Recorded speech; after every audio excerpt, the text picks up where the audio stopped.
Bienvenue sur Coach Happy, le podcast de coaching qui accompagne les professionnelles ambitieuses qui sont aussi mamans pour les aider à créer la carrière et la vie dont elles rêvent. Je suis Jenny Chamas, life coach et fondatrice de Coach Happy. Les informations que je partage ici sont disponibles sur mon site coachhappy.com.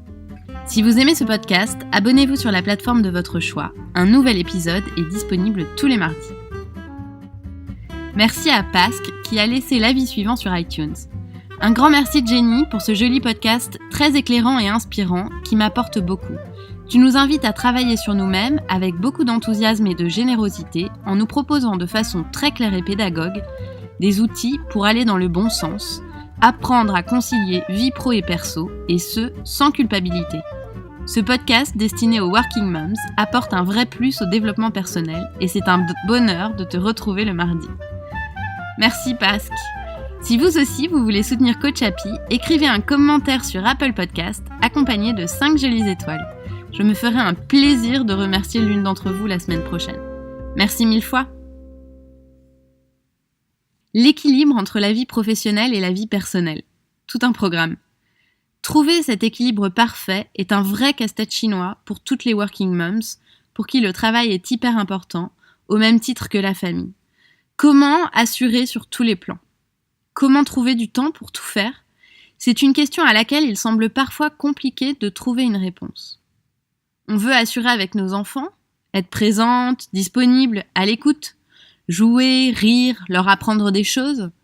On veut assurer au boulot et continuer à cartonner et vivre la carrière qu'on s'était promis. On veut pouvoir y arriver. Et on veut aussi entretenir notre relation amoureuse et prendre soin de ce qu'on a construit. Bref, et c'est sans compter la maison, les copines, la famille, l'école. Et cette injonction qu'on s'impose à nous-mêmes nous rend la vie difficile. Elle ajoute à notre quotidien stress et culpabilité, car on voudrait pouvoir tout faire et bien le faire. Pourtant, tout concilier, cocher toutes les cases pour faire un peu de tout et bien le faire, est une équation impossible. Certaines personnes vous diront que c'est possible. Et je pense effectivement que tout est possible. Oui, mais pas tout en même temps et pas à n'importe quel prix. C'est quoi l'équilibre ? Quand j'entends parler de cet équilibre, le fameux work-life balance, c'est comme si tout devait être sur le même plan. Travail, enfants, couple, tous égaux et tout le temps. Personnellement, moi je pense qu'on se trompe de définition de l'équilibre professionnel et personnel. Pourquoi ? Parce que l'équilibre correspond à un moment, qu'il peut changer selon les périodes et qu'il est un choix, pas une définition universelle. Il est en fait différent pour nous toutes. On en a une définition personnelle. L'équilibre est une pensée. Par exemple, j'ai une cliente pour qui avoir un équilibre satisfaisant veut dire que son travail lui permet d'aller chercher son fils à la crèche à 18h. Et j'ai une autre cliente pour qui l'équilibre, c'est d'être là pour lui lire une histoire le soir à 20h. Toutes les deux ont trouvé leur équilibre, mais il n'est pas le même. Et il n'y en a pas un qui est bon et l'autre qui est mauvais. Ils dépendent simplement des priorités que chacune a choisi d'avoir et d'entretenir pour se sentir bien dans sa vie. Si vous n'avez pas encore écouté l'épisode 2 de Coach Happy sur choisir ses priorités, je vous y renvoie. Il est à mon sens très utile et c'est un concept fondateur pour vivre votre vie de la façon dont vous le souhaitez. Et il vous sera surtout très utile pour trouver votre équilibre. Alors premier point aujourd'hui, j'aimerais qu'on dédramatise la notion d'équilibre. Il n'y a pas d'équilibre parfait, juste des équilibres différents et qui évoluent avec le temps et les périodes de vie. Ils correspondent à vos priorités, à vos choix. La notion d'équilibre relève de la pensée et non pas de la vérité. Vous vous demandez peut-être comment vivre une vie équilibrée et cocher toutes les cases. Mais à mon sens, ce n'est pas la bonne question. Demandez-vous plutôt qu'est-ce qui est le plus important pour vous ? Quelle case aimeriez-vous cocher avant tout le reste ? Quel compromis êtes-vous prête à faire sur certaines cases et pas sur d'autres ? Ce qui peut vous aider à y voir plus clair pour trouver votre propre équilibre sont les points suivants. Le premier, c'est savoir que donner du temps à quelque chose, c'est prendre du temps sur autre chose. Bah ouais, en fait, c'est juste mathématique. Vos journées sont comme les miennes, elles ne font que 24 heures. Donc si vous passez beaucoup de temps avec vos enfants, c'est du temps que vous ne passez pas au travail et inversement. Accepter que ça ne peut marcher que comme ça, c'est déjà s'épargner une couche de souffrance inutile à se battre avec le temps. La deuxième chose, c'est qu'on se sent bien dans un équilibre quand on le choisit. Quand on est actrice de notre équilibre plutôt que subir cet équilibre. Et de manière générale, résister aux circonstances ne vous aidera pas à trouver l'équilibre qu'il vous faut. Par exemple, il peut être totalement injuste et stupide que votre employeur ne vous laisse pas la possibilité de partir tôt du bureau, même quand vous avez déjà produit un résultat excellent dans votre travail. Mais focaliser vos pensées là-dessus ne vous est pas forcément bénéfique. Ça ne va pas contribuer à vous aider à trouver votre équilibre. Ce que ça va faire, c'est que vous allez ruminer, vous allez vous démotiver dans votre travail et finalement, vous ne trouverez pas la solution qui vous est utile. La question à vous poser dans ce cas-là, c'est peut-être, êtes-vous prête à accepter ces horaires de travail ? Est-ce que cela peut être un compromis valable pour vous dans votre équilibre ?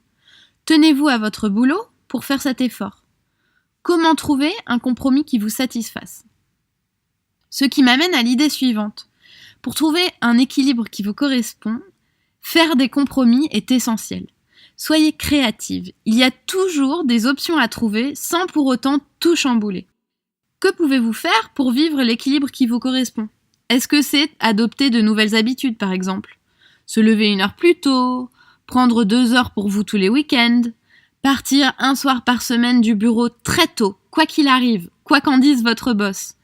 Tout cela peut participer d'un équilibre épanouissant. Essayez.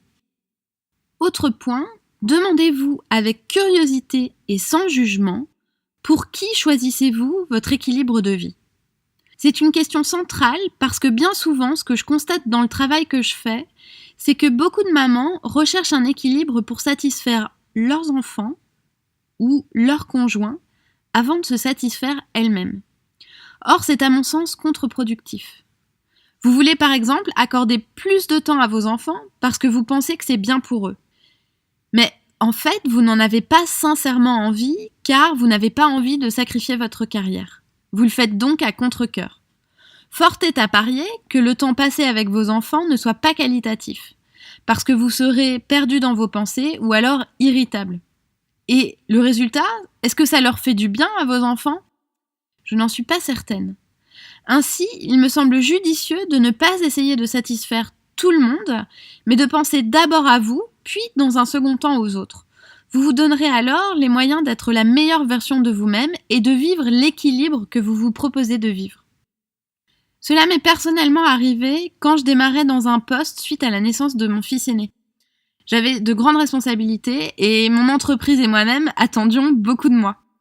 Moi, j'étais vraiment super heureuse de cette promotion et de mes fonctions. Je l'avais souhaité, je l'avais désiré, j'avais tout fait pour que ça arrive. Mais par contre, je me sentais très coupable de ne pas être assez présente à la maison et de ne pas voir mon fils se coucher parfois le soir. Parce qu'en fait, je pensais qu'on attendait ça de moi. On attendait qu'en tant que mère, je rentre le soir pour le voir se coucher. Je pensais que mon fils attendait ça de moi. Je pensais que mon mari attendait ça de moi. Je pensais d'ailleurs que c'était ce que la société attendait d'une mère. Et alors quand je rentrais plus tôt, j'en profitais même pas parce que je le faisais avec la pensée que ça allait pénaliser mon travail. Et le jour où j'ai trouvé mon équilibre, c'est quand j'ai décidé que pendant 1 an, j'allais prioriser mon travail et que j'ai accepté les conséquences qui allaient avec, comme celle de moins voir mon fils. J'ai passé finalement une année bien meilleure que ce à quoi je m'attendais. Car quand j'étais pas au bureau, j'étais super heureuse d'être avec mon fils et j'étais à 100% présente. Parce qu'en fait, je me sentais jamais limitée dans ma présence au bureau. Ça a tout changé pour moi et en fait, j'ai vu que ça a tout changé pour lui aussi. Parce qu'il me sentait beaucoup plus présente, il me sentait beaucoup plus épanouie et ça a amélioré notre relation. Ce que je vous propose ici, c'est pas de trouver mon équilibre parfait et je comprends bien que tout le monde ne pourrait pas aimer cet équilibre. Mais l'idée, c'est de se dire que chacune d'entre nous, chacune d'entre vous, peut trouver l'équilibre qui lui correspond. Et ce qui me semble important, c'est d'être capable, de temps en temps, de se poser et de se demander est-ce que l'équilibre que je vis aujourd'hui me satisfait ? Est-ce que je trouve finalement cette vie équilibrée ou est-ce que je voudrais que ce soit différent? Et enfin, un point qui me semble essentiel dans la définition d'un équilibre, c'est de bien comprendre que la valeur qu'on crée n'est pas égale au temps passé sur les choses. Un équilibre se définit dans la valeur ajoutée plus que dans le temps. Alors posez-vous les bonnes questions. Est-ce que ce que vous voulez, c'est une belle carrière ou c'est passer beaucoup de temps au travail? Est-ce que votre souhait, c'est d'avoir une relation épanouissante avec vos enfants ou d'avoir un temps de présence tous les jours de 16h à 20h? Je ne pense pas que l'un soit mieux que l'autre, mais il est utile de vous demander quel est le résultat que vous souhaitez créer, plutôt que de se concentrer uniquement sur le temps que ça vous prend. Car bien souvent, on associe temps et valeur produite. Et s'il y a bien une corrélation entre les deux, elles ne sont pas forcément proportionnelles. Certains grands artistes, par exemple, vous diront qu'ils ont produit leur plus belle œuvre bien plus rapidement et facilement que ce qu'ils auraient imaginé.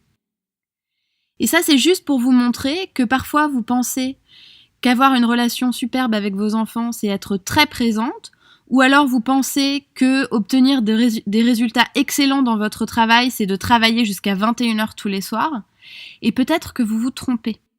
Donc demandez-vous bien quel est le résultat que vous souhaitez obtenir et comment créer la valeur pour atteindre ce résultat. Vous serez parfois surprise des réponses qui vous viendront à l'esprit. Pour conclure, retenez que l'équilibre n'est pas un diktat auquel vous devez vous soumettre. C'est simplement une définition personnelle d'une stabilité et d'une harmonie. Qu'est-ce qui pour vous est harmonie? Comment pouvez-vous le traduire dans votre vie au quotidien? Alors cette semaine, comme petit pas, je vous propose de vous poser la question suivante. Quel est l'équilibre vie professionnelle, vie personnelle que vous aimeriez avoir? Quel est le résultat que vous souhaitez créer? Pourquoi? Et aimez-vous vos raisons? Ensuite, demandez-vous quel est le premier petit pas qui peut vous rapprocher de cet équilibre si vous ne le vivez pas déjà. Vous n'avez pas encore trouvé l'équilibre qui vous correspond? Vous avez du mal à concilier vie pro et vie perso et ça vous cause du stress? Vous aimeriez appliquer ce dont je vous parle mais ce n'est pas toujours facile? Vous vous sentiriez mieux armé si vous étiez accompagné. Sachez que je propose à toutes mes clientes une conversation gratuite pour explorer votre problématique et le travail qu'on pourrait faire ensemble.